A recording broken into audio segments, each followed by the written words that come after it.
Welcome to this trip through one of the most disturbing cases ever recorded in the Ozark Mountains. Before we start, please tell us in the comments where you are and what time it is when you are listening to this narration. We want to know where and when these documented accounts get to. In the winter of 1879, Thomas and William Hargrove, two brothers, left their home in Springfield, Missouri, to do a geological survey of a part of the Ozark Mountains that was very far away. They planned for their trip to last 3 weeks. Neither of them came back. After that, there were a lot of conflicting stories, wrong evidence, and long periods of silence that have lasted for generations. The few pieces that are left tell a story that is much more disturbing than just a group of men who got lost in the woods. Greene County, Missouri, records show that Thomas Hargrove, 32, and William Hargrove, 28, were well-known amateur geologists who had already mapped out a number of cave systems in the area. During the last year of the Civil War, Thomas worked as a cartographer for a short time, but he didn't see any action. William had gone to a seminary in St. Louis before giving up on religion and going into science. Their father, Judge Edmund Hargrove, was a well-known person in Springfield, which may explain the unusual amount of time and money spent looking for them after they went missing. In the Ozarks, the winter of 1879 was especially bad. Records from that time show that the average temperature was 12 degrees Fahrenheit through January, and there were several snowfalls that were more than 8 inches deep. People usually didn't want to travel during this time of year, but the brothers did anyway. Letters found in family papers in 1923 show that they thought the less foliage would make geological formations easier to see.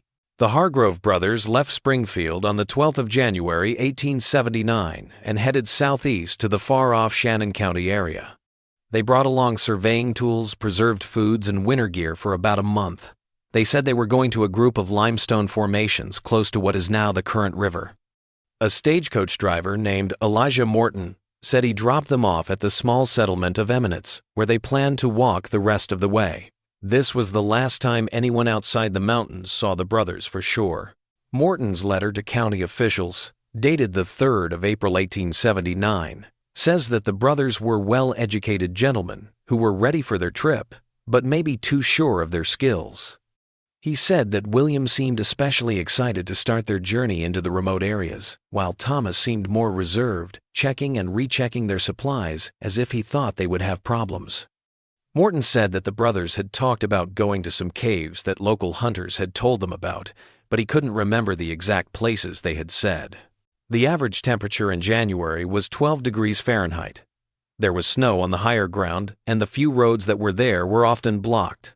During these kinds of weather, it was common for travelers to look for shelter with isolated homesteaders. Later testimonies say that at least 3 families in the area remembered meeting men who looked like the brothers.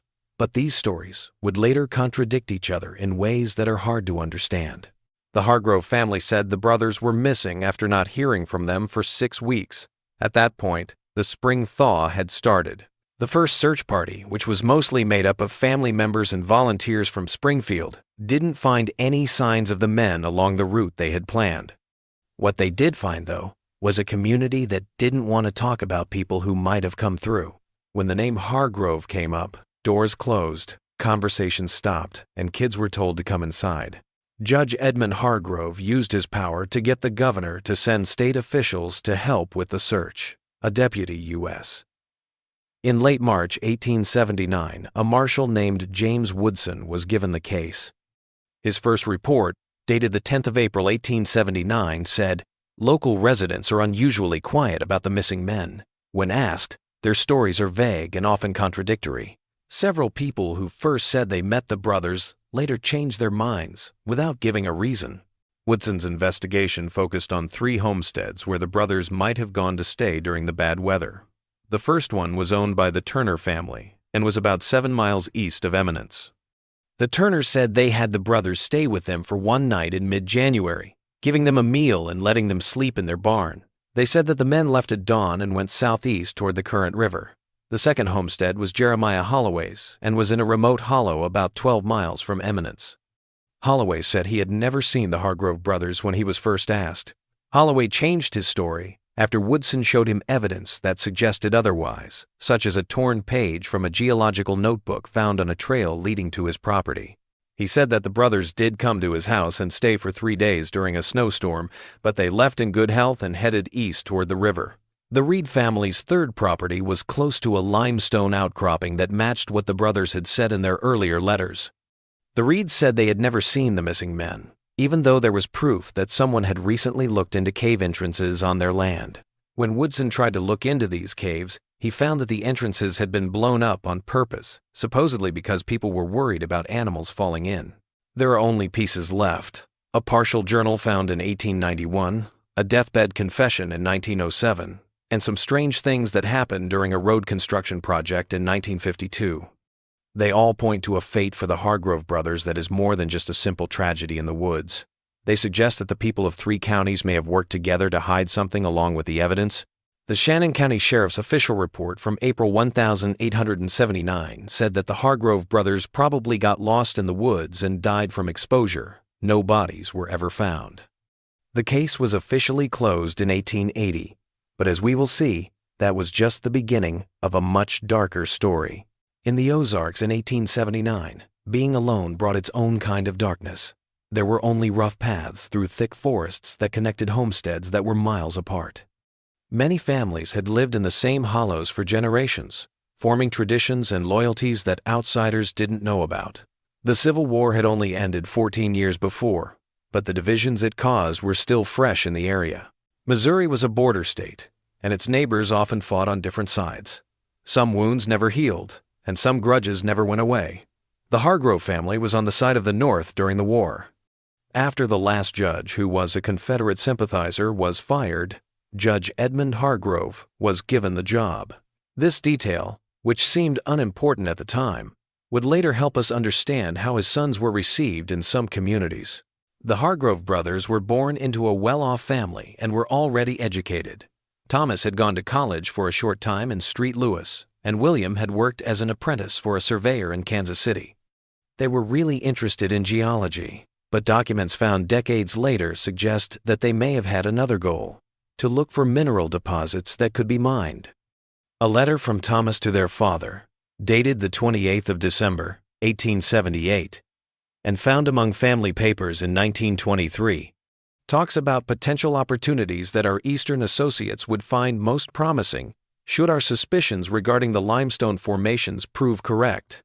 The letter goes on to say, "We have reason to believe that certain materials of considerable industrial value may be present in quantities sufficient to warrant investment. This suggests that the brothers may have been acting as advance scouts for mining interests, which would have made them unwelcome in communities that were very protective of their land." After the Civil War, there were many land disputes in the Ozarks. Outside groups often tried to claim land through legal means that local people thought were unfair. The brothers kept very detailed journals of their past trips. The pieces found from their last trip start out normally. From January 13 to January 18, the entries talk about the weather, the land, and meeting local animals. The tone changes after that. The entry for January 20th says only, "Strange lights on ridge to north. W wants to look into it. I don't agree. Met J.H. at Creek Crossing. Invited to stay at his homestead because of the storm coming. W was eager to accept. Something about J.H.'s manner makes me uneasy." The initials J.H. are thought to be about Jeremiah Holloway, whose land was in the area described. According to county records, Holloway was a second-generation settler whose family came to the area in the 1822. The tax records say that his property was about 200 acres, mostly wooded hillsides that weren't very good for farming. It is not clear from official records how he was able to support his family on that land. The journal goes on to say, "Snow continues. No choice but to stay at H. Homestead." Family consists of J.H., wife, 3 sons, ages 20-30, daughter, age 17, and elderly mother. 2 other men are there, but their relationship is unclear. They all speak little, and meals are taken in near silence. W tries to talk about the local geography, but the responses are minimal. January 23rd. Third day at H property. Family keeps to themselves. Meals taken in silence. W. Speaking privately with J.H. about local formations. They disappear for hours. W. refuses to share what they discuss. January 24th. Snow is melting. I suggested we leave tomorrow, but W. Braid insists we stay another day. He says J.H. has something very important to show him about our survey. I'm getting more and more worried about staying longer. The family is always watching. January 25th. W. came back late from an expedition with J.H. He was excited, but wouldn't say what they found. He only whispered that it changes everything about our understanding of this region. He insisted on staying another day to confirm his observations, and I reluctantly agreed. I saw my sons leave with rifles after midnight, claiming they were hunting despite the storm and darkness. From this point on, the journal entries are less frequent. The handwriting gets less and less neat, which could mean that the writer is in a hurry or is upset. It looks like some pages were ripped out between the entries for January 25th and January 28th. January 28th. I have to leave right away. W won't let me go because he says the opportunity is too great to pass up. He showed me mineral samples I've never seen before and says there's a huge deposit under the eastern ridge that would be worth a lot if his assessment is correct. But something is wrong here. The Holloway family is acting more and more strangely. Their daughter warned me when no one else was around. She said, "You shouldn't have come here. No one leaves the hollow once they've seen." January 30. W still refuses to leave and gets mad when I suggest it. He spends the whole day with J.H. and his sons talking about terms for something. They say they're negotiating access rights to land, but it doesn't make sense. I caught the youngest son watching me through the window while pretending to fix the frame. Something in the cellar makes noise at night. February 1st. W is now avoiding me. He talks in code about arrangement with the Holloways and says he will be richer than anyone can imagine. I tried to look at the samples he collected, but W got angry and we fought. I've never seen him act like this before. During dinner, I noticed strange scars on J.H. forearms that looked like they were part of a ritual. Other family members keep their arms covered even though the fireplace is hot. They are not who they say they are. The cellar. God help us if what I think is true. This last entry ends suddenly, as if the writer was cut off. The rest of the journal's pages were ripped out, and only scraps of paper were left on the binding. A hunter found these pieces in 1891 when he saw an old leather bag stuck in a rock crevice near the Current River, about 15 miles from the Holloway homestead. The satchel had a broken compass, a partial journal, and a detailed map of the area with a few places marked in red ink. According to official reports, when authorities tried to look into these places, they didn't find anything strange. There is no sign of the mineral samples that William Hargrove was so excited about in the materials that were found. There were no geological specimens in the satchel or the area around it. If these samples existed, either William still had them or someone else took them. Samuel Tate, the hunter who found the satchel, told the county sheriff about it. The Springfield Weekly Republican reported on the 12th of March, 1891, that Tate said he found the satchel wedged tight between rocks, as if placed there deliberately, rather than dropped. He also said that even though the contents had been exposed to the elements for years, they were still in good shape because the leather exterior and the sheltered location protected them. The Hargrove family wanted a more thorough investigation, but by then, most of the evidence would have been lost. The local government didn't seem very interested in reopening a case that had been closed for more than 10 years. The journal was put away and eventually ended up in the archives of the Missouri Historical Society, where it stayed mostly forgotten until 1952. What happened to the Hargrove brothers between February 2 and when they were reported missing? Why did people in the area seem so unwilling to talk about them? Only decades later, through a series of coincidences and deathbed confessions, would the answers start to come out. These confessions paint a picture that is much more disturbing than just a simple accident. A man named Ezekiel Collins was dying in a Springfield hospital in 1907. The last confession of Collins was written down by a Methodist minister named Reverend Joseph Miller. In it, Collins said he was part of a group that dealt with the Hargrove brothers in the winter of 1879. At the time, Collins was a young man working as a hired hand for several families in Shannon County, including the Holloways. He said in his confession that he saw what he called frontier justice happen. Miller's written account of the confession, which was found in church records in 1964, says that Collins had a hard time talking and ran out of breath. He said that in the winter of 1879, he worked at the Holloway farm when two men from Springfield came to get out of the storm. He said that these men were the Hargrove brothers, and they stayed for a few days. Collins says that the younger brother William found something while exploring with Jeremiah Holloway that some families in the area thought should stay hidden. Collins was vague about the details, only saying that Christian men wouldn't accept the ways of the Hollow people and practices from the old country. Collins told how William Hargrove grew more and more excited about mineral deposits he thought he had found, not knowing that his interest put some plans between local families at risk. He said that Jeremiah Holloway first thought about letting the brothers go because he thought that outside authorities would think their stories were made up. Collins, on the other hand, said that a meeting of local patriarchs, which included people from the Holloway, Reed, and Turner families, came to a different conclusion. They decided that the brothers had seen too much and couldn't go back to Springfield with what they knew. Here, the confession starts to fall apart, as Collins seems to be going in and out of consciousness. The minister wrote down things like, the root cellar, at the Hollow place, 13 steps down, and they never found all the pieces. Miller's story goes on to say that Collins talked about a ritual that he said had been done in some hollows since before he was born.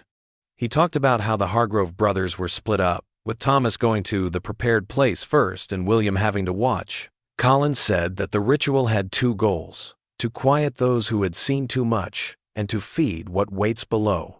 When asked for more information, Collins got angry and said, "Not monsters like preachers tell of, just men. Men who found something in the deep places and made their bargain with it. Something that needs feeding regular like, else it takes what it wants." Collins said that after the brothers were processed, some parts were kept for the cellar and the rest were buried in different places so they couldn't be identified.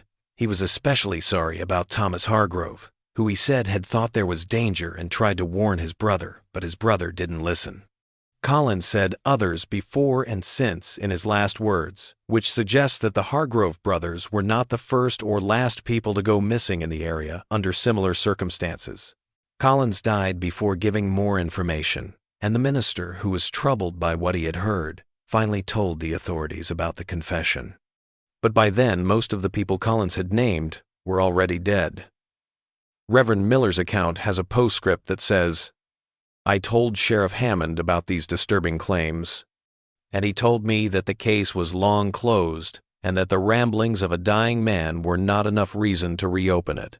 When I pressed the issue, suggesting that an examination of the Holloway property might be necessary, he responded with unexpected anger. He told me to leave old matters buried and said that my continued presence in the county might become a problem if I didn't stop. I find this reaction very troubling, as it suggests either a lack of interest in justice or a deeper concern about these allegations. The confession was put away because it was thought to be the ramblings of a guilty conscience instead of reliable evidence. The case was still closed, and the official cause of death for the Hargrove brothers was an accident in the woods. For almost 50 years, their story was forgotten in the county's archives and in people's minds. The highway project of 1952 came next. As workers cleared land for a new road between Eminence and Ellington, they found something that brought the long-forgotten case back into the news for a short time. About 2 miles from what local records say was the old Holloway homestead, digging uncovered what looked like a rough grave. According to the first report from county officials, which was filed on the 12th of April 1952, construction workers found human remains while clearing a part of the forest about 50 yards from where the road was supposed to go. The report says, bones that were first thought to be animal remains. More digging revealed human skull fragments and long bones in a shallow depression covered with flat stones. There was no coffin or burial markers. State archaeologists were called to look at the site. Their first report, dated the 15th of April 1952, said that the remains were from 2 adult males of European descent. The report says, condition of remains consistent with burial period of approximately 70-80 years, placing time of death in the 1,870 seconds to 1,880 seconds range. The remains of 2 adult males were found, along with pieces of clothing that looked like they were from the 1,870 seconds, and several metal buttons with the maker's mark of a Springfield tailor who worked for the Hargrove family. The state of the remains was even more troubling. The bones had saw marks that showed they had been cut up in a systematic way, which was common at the time. It looked like some long bones had been broken or split on purpose.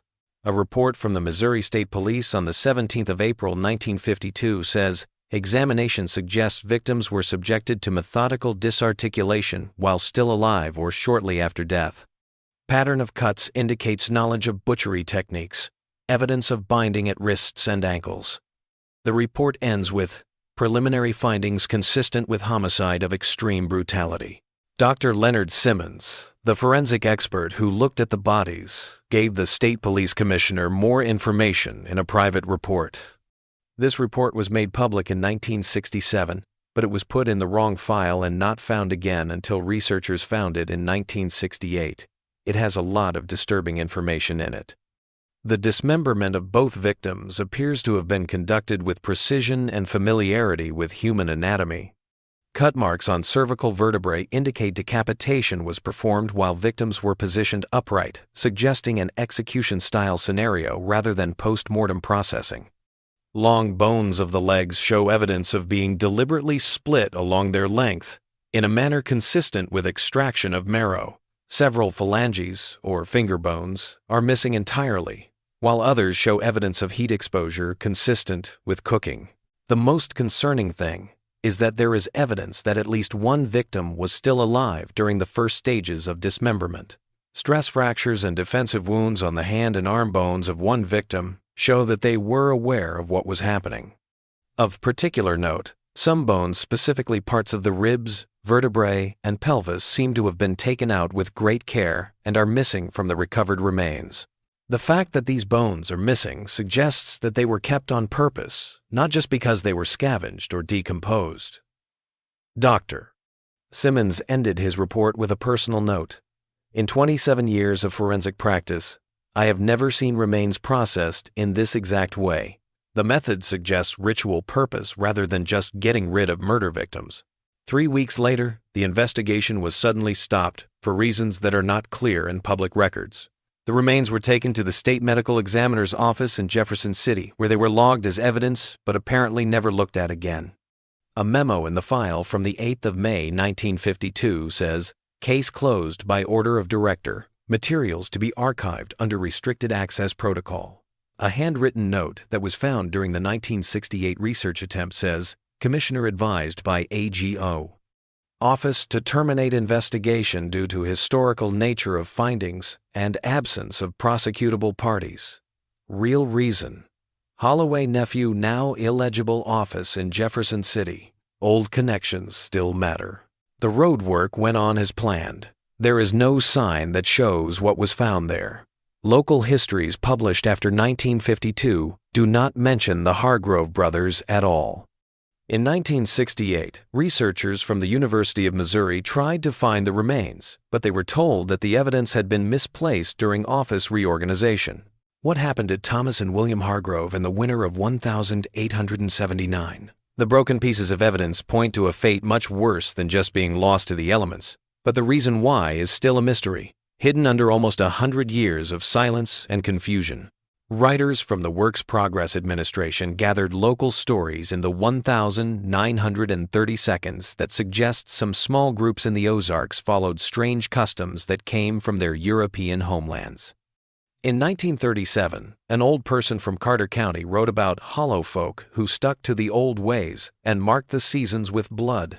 The informant, who was only known as Mrs. L., said that her grandmother had told her never to go into certain hollows, especially when the moon is dark or the hunger time comes in late winter. Another account, from a former mail carrier who worked in the area from 1889 to 1912, talked about families that wouldn't let outsiders leave once they'd seen behind the door. He said that certain deliveries were always picked up at property lines, and residents wouldn't let visitors go beyond certain points. The writers who wrote down these stories mostly thought they were either superstitions or lies. William Haverstock, the project supervisor for the Ozark region, said in his summary report, "Isolation breeds both independence and fantasy. Many tales collected appear to be embellishments of actual events, filtered through generations of oral transmission, and colored by religious imagery. However, when these stories are looked at as a whole, certain patterns become clear. There are many mentions of hunger times in late winter. There are many accounts of the deep places and what lives there that sound the same, even though the people who wrote them don't seem to know each other. Folklore that has been passed down for decades still warns about certain hollows and properties." What do you think the Hargrove brothers found on their trip? The geological surveys they did would have taken them to faraway homesteads that few people ever visit. Their education and ties to possible mining interests may have made them unwelcome in a place where land rights were fiercely protected. But these things alone don't seem to explain the violence of their deaths or the silence that followed. In his last journal entry, Thomas Hargrove talked about the cellar and how scared he was of what he thought was going on. Ezekiel Collins's deathbed confession mentioned the root cellar at the Holloway place and 13 steps down. Archaeological evidence suggests that the brothers were methodically dismembered, which required skill that suggested practice. A close look at the county records from that time period reveals a possible explanation. At least 7 travelers went missing in Shannon and nearby counties between 1870 and 1890. None of these cases were ever solved. Local officials said they were caused by the dangers of traveling on the frontier. In every case, the investigations were only cursory at best. There is a pattern to these disappearances that is worth noting. They usually happened in the winter. The people who went missing were always outsiders with little or no connection to the local communities. And in some cases, the last reported sightings put them near certain properties, such as the Holloway homestead. Records of stolen livestock during the same time period are more revealing. Even though there were a lot of problems with rustling in the area around the supposed Holloway property, several homesteads there never reported any thefts. Tax records show that these same properties had unusually wealthy families, even though farming conditions were bad and there weren't many visible ways to make money. In 1882, a cattle rancher in Texas County wrote to the authorities to complain, "Winters bring thieves, but the Holloway and Reed properties never lose anything, even though they have the fattest stock come spring." A man might wonder, what arrangement protects them when all their neighbors suffer? In 1963, an anthropology student named Michael Garfield wrote a thesis that tried to link these data points. It said that certain isolated families might have been preying on travelers. The thesis, Cultural Isolation and Deviant Subsistence Strategies in the Missouri Ozarks, 1870 to 1900, utilized county records, newspaper articles, and oral histories to formulate a concerning hypothesis. Garfield said, "Evidence suggests that certain family groups in the most isolated regions developed subsistence strategies that included systematic predation on outsiders during winter months, when food scarcity was most acute. This practice appears to have been rationalized through a complex belief system incorporating elements of European folk traditions and frontier pragmatism." The thesis was never made public.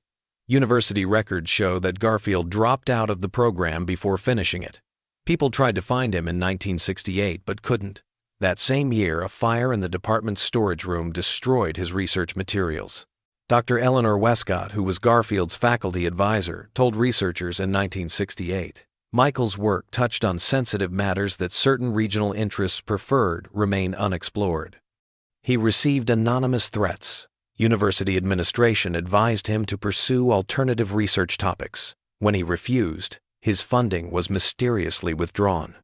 I advised him to distance himself from the project for his own safety. When asked for more information about the sensitive matters mentioned, Dr. Westcott only said there are practices that occurred in isolated communities during desperate times that modern sensibilities prefer not to acknowledge. Michael found evidence suggesting such practices became systematized in certain hollows, continuing long after necessity might have justified them. More research shows that Garfield's work led him to look into links between some Ozark families and parts of Europe that are linked to historical accounts of cannibalism during times of famine. His notes, which he got back from a coworker who had kept copies, talk about cultural memories of survival strategies passed down through generations, and ritualized predation, justified through belief systems that designated outsiders as acceptable sources of sustenance. There are still questions that don't have clear answers.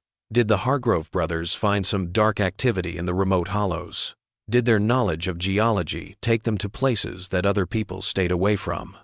Was their fate part of a bigger pattern of predation? Or was it just one case of mistrust toward outsiders who were too interested in local land? The fact that no one talked about the case shows how strong isolation and community loyalty were in the Ozarks at that time. Years went by. People who knew for sure died. Some documents went missing, while others were purposefully destroyed. By the time a serious investigation could have started, too much had been lost to time and deliberate obscurity. Still, pieces keep coming to light, which suggests that the story hasn't been completely forgotten. In 1957, while workers were fixing up an old church near Eminence, they found a small metal box hidden in a wall.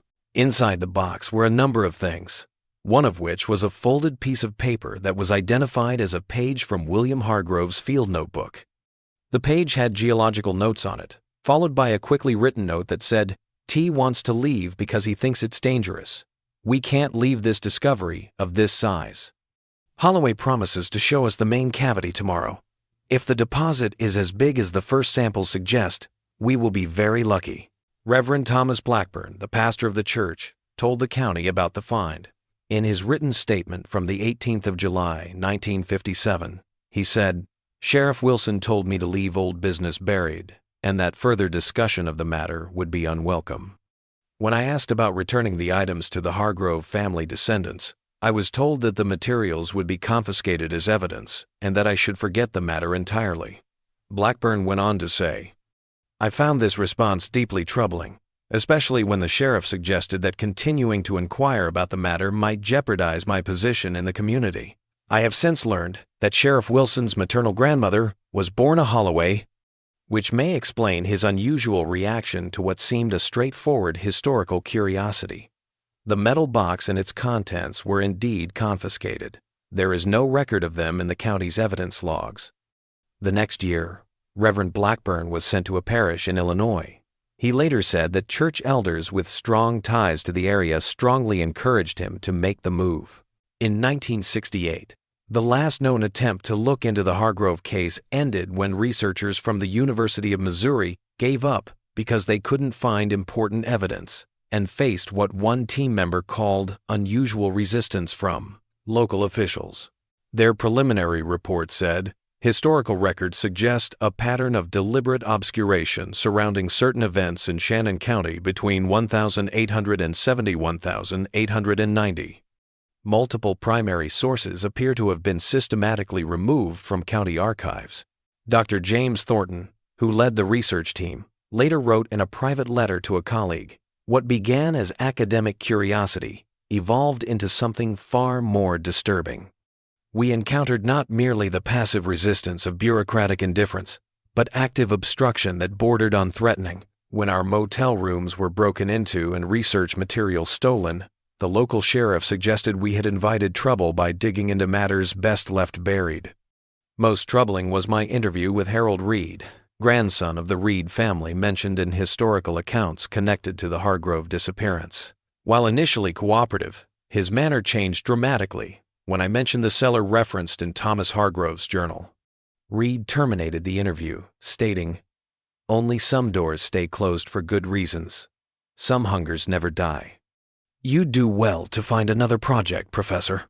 The following day, we discovered our vehicle vandalized with a crude drawing of 13 steps scratched into the hood. Campus police dismissed it as random mischief, but we recognized the reference to Collins's deathbed confession. We departed the region the same day, leaving equipment behind rather than delay our exit. The report concludes. Whether this represents an organized effort to conceal specific historical events or merely reflects the general deterioration of record-keeping in rural counties remains undetermined. The project was never resumed. The partial results were put away in university archives, where they sat for years until they were microfilmed and then lost during a library renovation in 1969. There isn't much physical evidence left of what happened to the Hargrove brothers. In 1923, their family home in Springfield was torn down to make room for businesses. Now, Highway 19 runs through the area where their bodies were found. If the H. Holloway homestead was real, it was. The property that Thomas Hargrove wrote about in his journal has long since become forest again, and no one knows where it is anymore. But there are still some strange things happening in the area. Geological surveys from the 1972nd found strange mineral compositions in limestone formations close to where the Holloway property is thought to be. A report from the U.S. in 1974, the Geological Survey says, samples show trace elements that aren't typical of Ozark limestone deposits. We don't know where they came from or what they mean.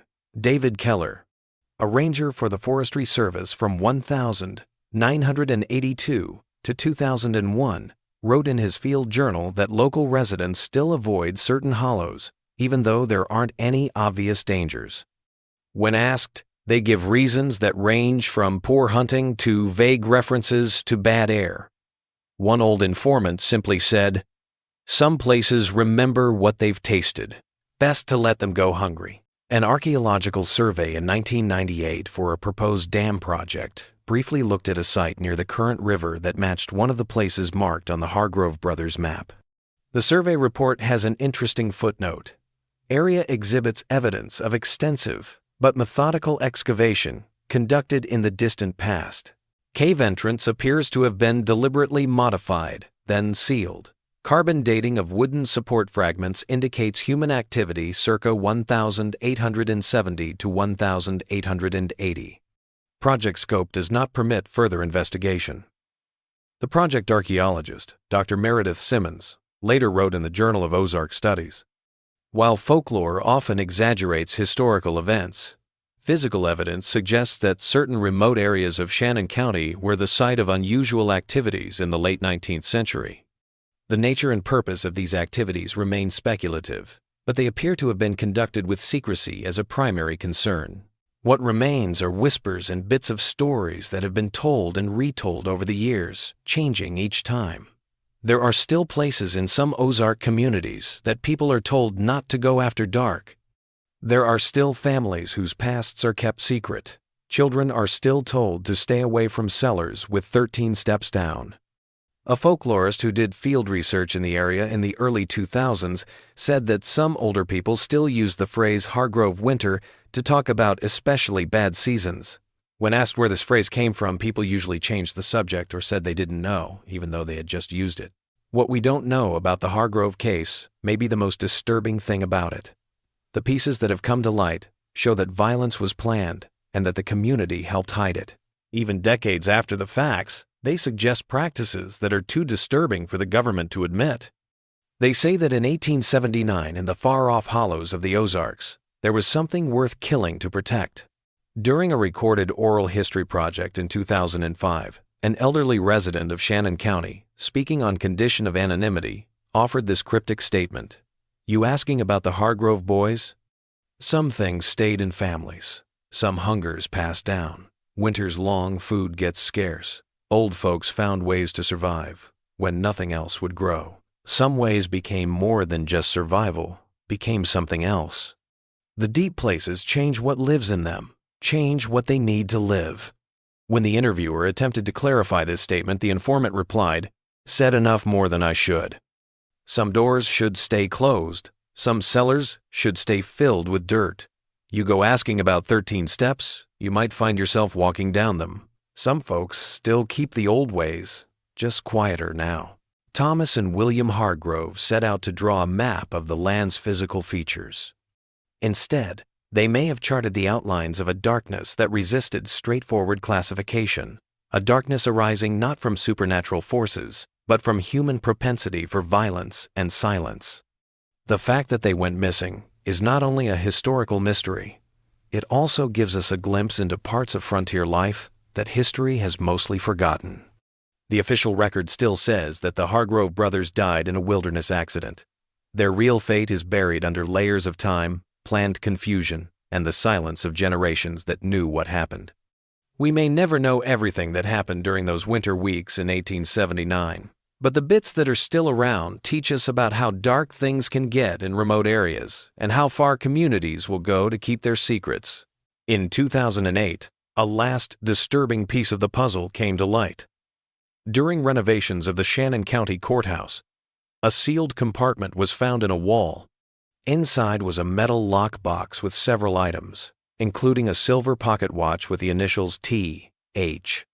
On it, a folded map with markings that matched Thomas Hargrove's surveying style, and most importantly, a leather-bound journal that belonged to Deputy Marshal James Woodson, the man who looked into the brothers' disappearance in 1879. The Missouri State Historical Society now keeps the journal in its archives. It has entries that are very different from what Woodson said in his official reports. Woodson wrote on the 22nd of April, 1879, "What I have found in these hollows goes beyond what civilized people can understand. The Hargrove brothers were not just killed. They were processed in a way that suggests it was a normal practice. Evidence shows that at least 5 other travelers met the same fate over the previous winters." Woodson went on to say, "The cellar under the Holloway property has tools for butchering and preserved body parts that can only be called a larder of human harvest. The 13 steps leading down to this room might as well be steps into a hell made by humans." Woodson's account of a meeting with county officials after he found out is the most disturbing. "I presented my findings to Judge Carver and Sheriff Mills. I expected immediate action, but instead, I got a proposal. The investigation would be stopped, the records would be sealed, and my silence would be bought with a combination of threat and bribe." When I protested, Judge Carver explained the matter with chilling clarity. "This practice extends beyond the Holloways. Certain winters leave few choices. Some families found a way to survive. That way became tradition. Then something deeper. Half the county's founding families have cellars with 13 steps. You would have me put them all on trial?" Woodson's last entry, dated the 24th of April, 1879, says, "I have accepted their terms. God forgive me. 20 acres of prime land near Springfield, and assurance of advancement to federal marshal within 2 years. In exchange, my report will cite wilderness mishap as probable cause of disappearance. Certain evidence collected will be surrendered for destruction." These practices, however abhorrent, appear to be waning with improved transportation and less severe isolation. A public reckoning would devastate communities for sins, perhaps better left to divine judgment. Historians who have looked at the documents say that Woodson did get a big land grant in 1879 and was made a federal marshal in 1881, which makes the journal seem more real. But within a month of being cataloged, the journal itself disappeared from Historical Society archives. A researcher who signed it out could not be found later. Dr. Caroline Hargrove, a distant cousin of the brothers and a professor of anthropology at East Washington University, has been looking into their disappearance for decades. In an interview from 2012, she said, "The pattern of evidence suppression surrounding this case has persisted for over a century, suggesting an organized effort that spans generations. What began as concealment of specific criminal acts evolved into protection of community identity and historical narrative. The question becomes not just what happened to Thomas and William, but why the truth of their fate remained threatening enough to warrant such persistent obscuration." Dr. Hargrove's research shows that the brothers' geological expedition may have led them to find not only mineral deposits, but also signs of how some isolated communities lived during the harsh frontier period. Historical records show that the winter of 1852-53 was the worst ever for the Ozark region.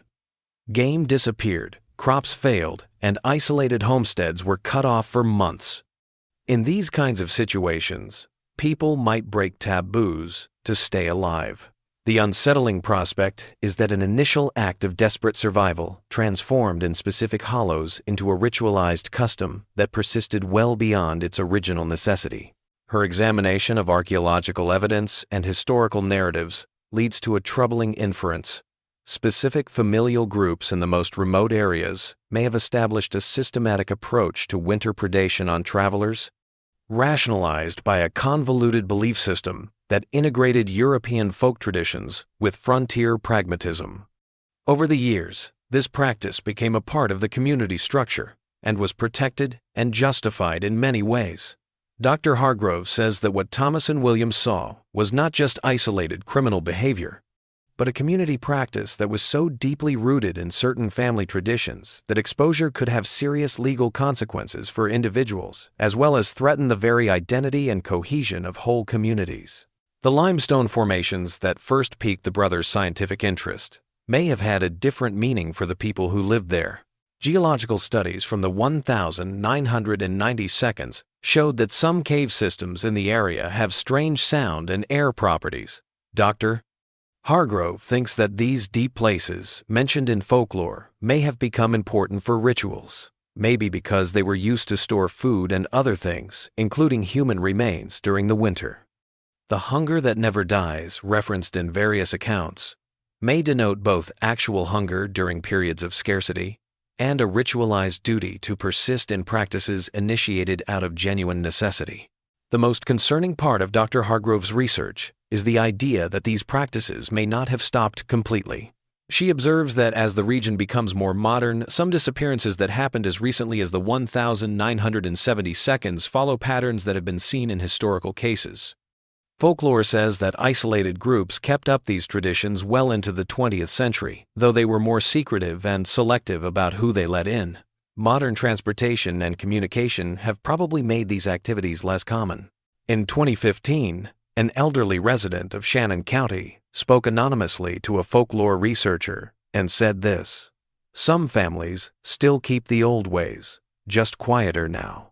Not out of hunger anymore, out of obligation to what waits below, 13 steps down. The deep places change what lives in them, change what they need to live on." You come asking questions, might find answers you don't want. Our Grove boys learned that lesson. Some families still remember winter ways, still teach children which hollows to avoid after dark. The researcher noted that the interview subject became visibly uncomfortable when asked about specific family names connected to historical accounts, eventually terminating the conversation with the statement, "Said too much already. Some folks still listening. Some cellars still have space." When you next travel through the Ozarks' remote hollows, keep in mind that some secrets are still being kept safe, not because they have been forgotten. Some silences last because what happened is still too awful to talk about, not because there is nothing to say.